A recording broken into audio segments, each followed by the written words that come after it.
Olá pessoal, hoje eu vim falar para vocês sobre farinha, quais as marcas que eu devo usar para fazer bolo. Então vem comigo que eu vou te explicar tudinho.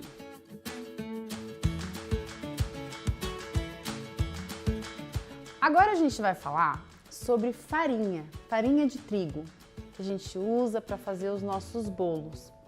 E aí quando a gente olha lá na gôndola do supermercado, a gente vê um monte de marca diferente e pensa, meu Deus, que marca que eu vou escolher que é melhor, o que acontece? Então é legal a gente saber escolher uma boa farinha para bolo.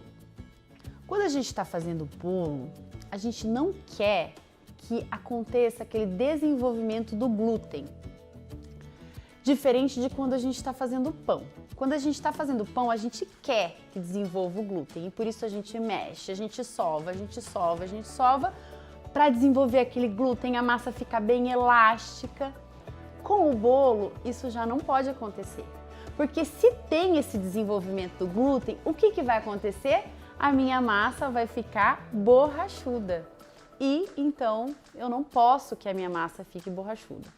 E acontece que quando a gente bate muito a farinha de trigo, quando a gente vai preparar o nosso bolo, se a gente bate muito ou passa um pouco, começa a ficar solado, o bolo vai ficar solado, começa a ficar emborrachado. Depois no forno, o resultado final vai ser um bolo assim. Então provavelmente quando você fez bolo e ficou aquele bolo solado, foi por conta que não houve, você não mexeu direito a farinha de trigo. Tem um outro problema também, não falo problema, mas assim, quando a gente se trata de bolo, eu não posso que a minha farinha de trigo tenha muita proteína. A proteína está totalmente ligada ao glúten. Então, quanto maior a porcentagem de proteína tem na minha farinha de trigo, maior a chance de desenvolver esse glúten, de ter mais glúten. Tá? Então, eu vou precisar escolher uma farinha de trigo que tenha uma porcentagem de proteína menor. E menor quanto? 7%. Bem legal, 7%, legal. E aí, eu trouxe aqui essas marcas, que tem marcas aqui bem famosas. Por exemplo, essa Renata, a gente encontra em todos os supermercados e acredito que no Brasil inteiro. Essa marca Anitta também, eu acredito que encontra no Brasil inteiro, é bem conhecida. A Dona Benta também, ela é bem conhecida. Essas duas marcas aqui eu já não conheço, essa daqui eu conheço, essa daqui eu nunca usei, essa daqui eu já usei. E aí a gente olhando aqui a porcentagem de proteína, então aqui, se eu for ver, eu tenho, na Dona Benta, eu tenho 7%. Então sempre olhar aqui, informação nutricional. Dona Benta, 7%.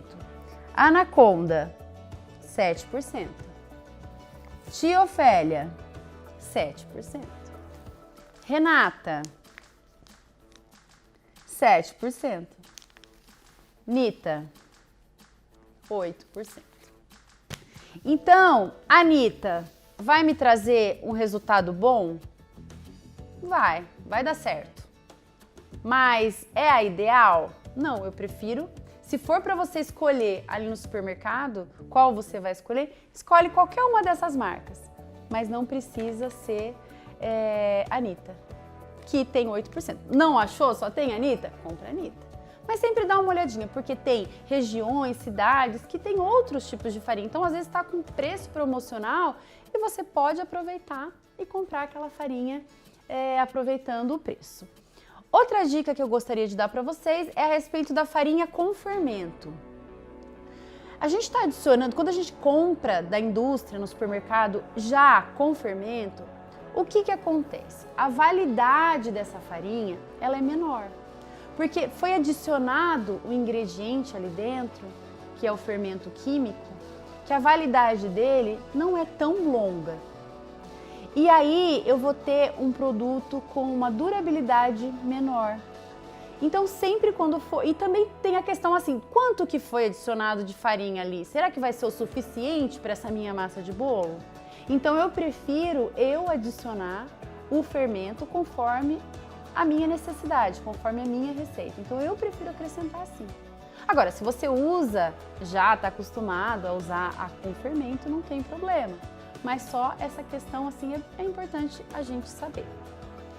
Então, pessoal, eu espero que vocês tenham gostado desse vídeo e aproveitem aí essas dicas na hora de comprar farinha de trigo, dá uma olhadinha na tabela ali que informa o valor nutricional, tá bom? Um beijão para vocês!